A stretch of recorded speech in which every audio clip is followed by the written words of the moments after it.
These are very challenging times we live in right now. Times that bring out the worst of fears, and not only fears, but also really ask us to face the unknown and just stay with it. That brings up a lot of fear because what is happening it is impossible to control and impossible to predict as well. And these are times as well that bring out the best in us. So I live in Poland, and I haven't seen so much solidarity, so much heart, so much support, so much empathy, and like really without expecting anything in return, becoming aware of our interdependence, that we are not alone, but also we cannot survive alone. We really need to be there for each other and support each other. So this recording today is my drop into this amazing pool of resources that are coming up right now to nourish all of us. I want to share with you a practice of nonviolent communication, empathic communication. This is an approach developed by Marshall Rosenberg, um, who really looked into what makes us alive, what makes us thrive, what makes our connections with others, but first of all, with ourselves, really supporting life, supporting us. And at the core of his model is this notion that behind everything people say or do, however we like it or not, there are universal human needs. And these needs are something that we all share. We all share longing for freedom, for having influence over our life, over what happens to us. We all long for connection, for belonging, for intimacy, for love. We all want to grow. We all want to learn, to thrive. Needs are many. And needs are something, as I said, that connects us because we all have them. And we have different strategies to meet our needs, different ways. For instance, when you think about relaxation, there's so many ways to relax. Someone may want to read a book. Someone may want to go for a walk into a forest.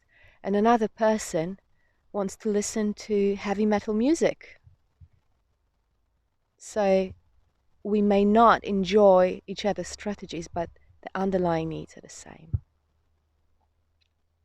So this is a brief introduction before I will move into a practice to support you in transforming your anxiety building thoughts and this gloomy stories that may come up in your head when faced with this unknown unpredictability, into more self-connection, into more constructive action, or just being and groundedness. So to start with, I would like to invite you to take a moment, take a notebook, take a pen, and sit down to write down all the troubling thoughts that come up in your head. You can pause this recording to do so.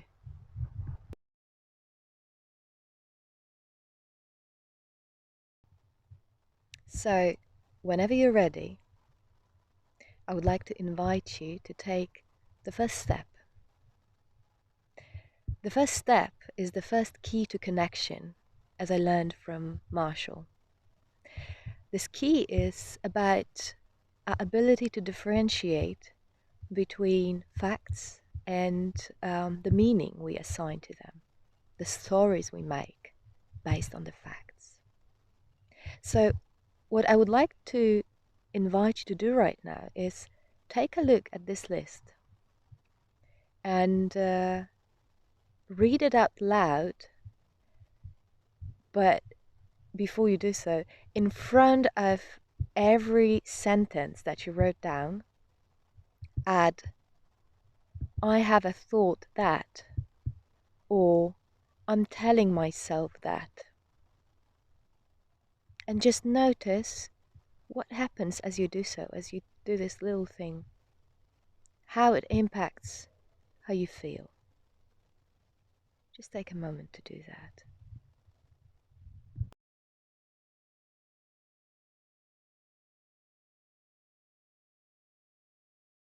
And as you do so, you may notice that some of these thoughts may sound very real, and some of them perhaps you don't want to believe, or are simply not true, or you just don't know.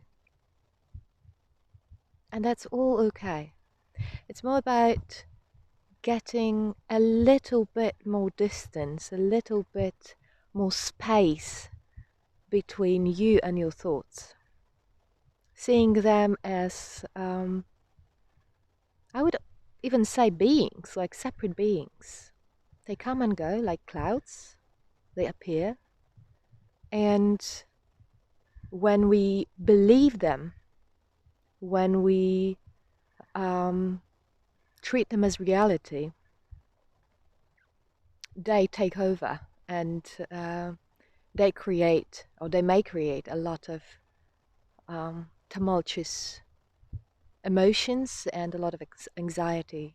One way to deal with it is just slow down and notice without changing anything. You don't need to change your thoughts. Just notice. Okay, I have this thought. This is what I'm telling myself. But this is not all. The second step I would like to invite you to is to start listening to those thoughts and listening to the needs they're telling you about. Exactly as I told you that behind everything that people say or do, they're universal human needs. So behind your thoughts, they're also universal human needs. So take a look at your thoughts and just give yourself a moment to translate them. What is it that this thought is telling you about? Is it about being safe? Is it about predictability? Is it about caring for someone? Give yourself time. Like really, with care and attention, listen to the thoughts. And if you don't know, if you need some support, you can write it in the comment, and I'll try to support you and offer some possible translations. You can also ask someone you know who can really listen and check with them. So, how do you imagine what's important for this thought? Why is it here? Why does it matter? Take a moment to do that.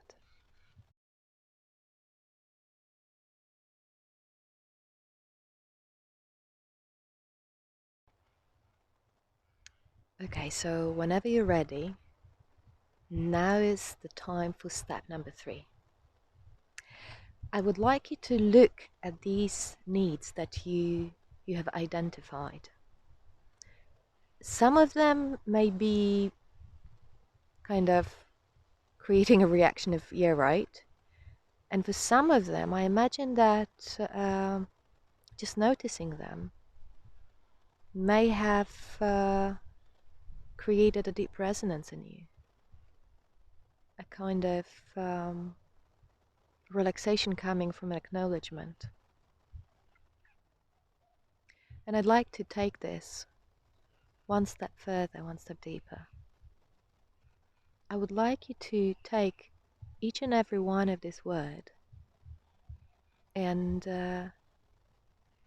say it within a sentence of, this need matters to me in my life. This is what matters. This is what I want. This is what I long for. Find a sentence that resonates with you best. It is about acknowledging that these needs are really precious to you. And the situation that you're in right now is really challenging these places in you. They're really reminding you about those needs and those values. So for instance, if your need is for trust, you can say, trust is really important to me. Trust matters to me in my life. I want to have trust. I want to have trust. You can repeat it several times, and as you do so, just notice how you feel as you do so, how it impacts your body. Take a moment to do that.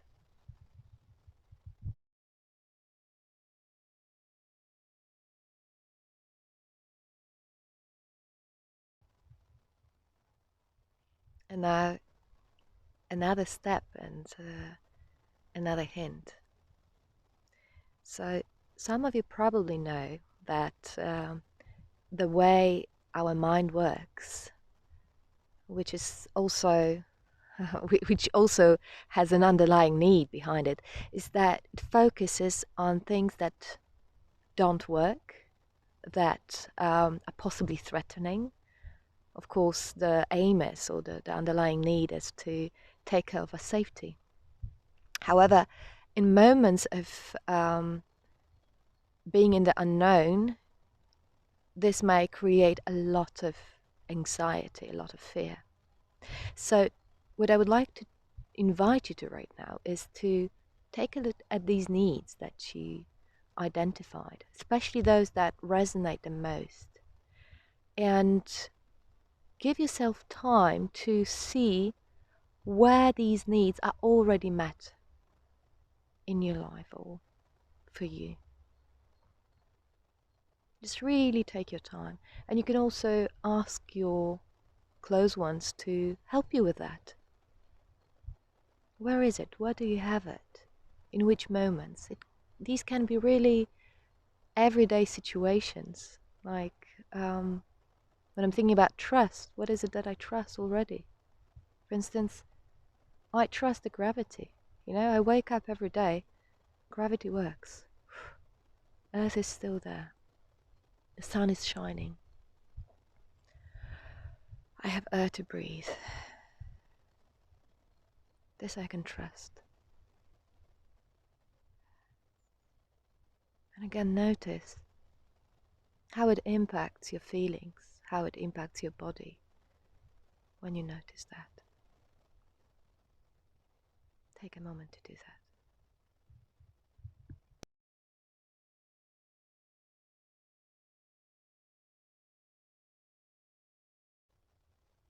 And as you do this practice, it may happen that you will experience appreciation or gratitude for things you didn't pay attention to before or in the course of everyday life.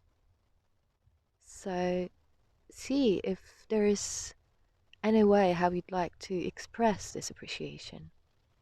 Maybe there's someone you would like to call or write to. and just say, I notice this and it really matters to me. Thank you. And just see what impact it has on you and the other person. I find gratitude this magical thing that multiplies as we share it. Take a moment to reflect on it and write down anything that you would like to follow up on.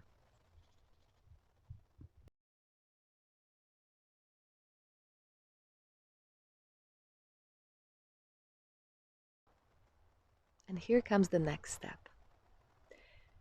Take a look at the list of needs, again, the ones that you wrote down, and see which one you would like to contribute to have more in your life, in your family, in your community, in your country, or even wider in the world.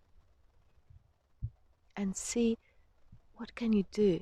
It can be really something very small to contribute. How you can create more of it. And see if this is something you want to do alone, or perhaps you would like to invite more people to do that. Make sure that this is not something overly ambitious. So whatever you come up with, again, notice what happens in your body as you ponder about this idea, or as you think about this idea. Is it exciting? Is it opening you up? Is it softening? Or it's stressful and overwhelming? If it's stressful, look for something smaller. Look for something that is really inspiring for you and doable. Make it fun. Make it joyful. And bring it out there.